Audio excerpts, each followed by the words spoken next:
would you say this relationship is at very disparate personal level? Because we know that not only in the AP, in Barisan too, there are leaders of youth leaders who were actually schooled in Singapore. You know, people like Hairi, people like Tony Pua, these are all people product of Singapore school system. So it is not true they are totally divorced, but I suppose the interaction at that level still persists. And to what extent this is really defining in the way politics in Malaysia work itself out. What do you think of that? Historically, students have come and gone, and they studied across boundaries. As you know, historically there was Malaya.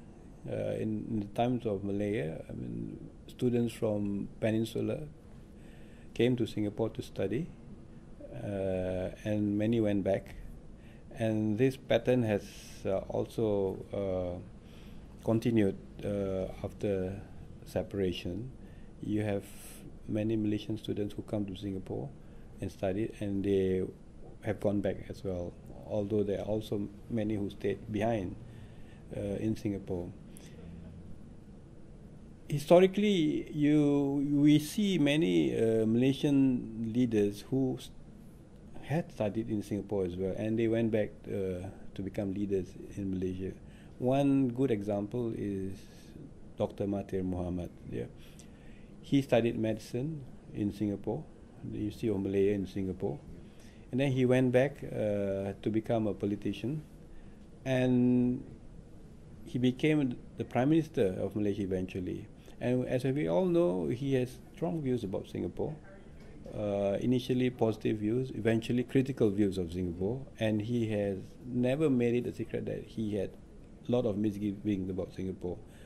So that is one very prime example of how studying in Singapore does not mean that you become beholden to Singapore or you become enamored by Singapore. It is clear that Malaysian students who came to study Singapore have gone back to have their own minds.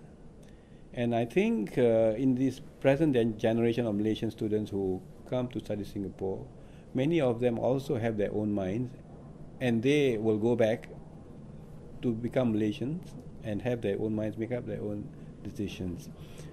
Although informally they may have their linkages with Singapore, I think it's very difficult to say that, or to determine that they will be, sort of acting or thinking on behalf of Singapore, if that's what you mean by that.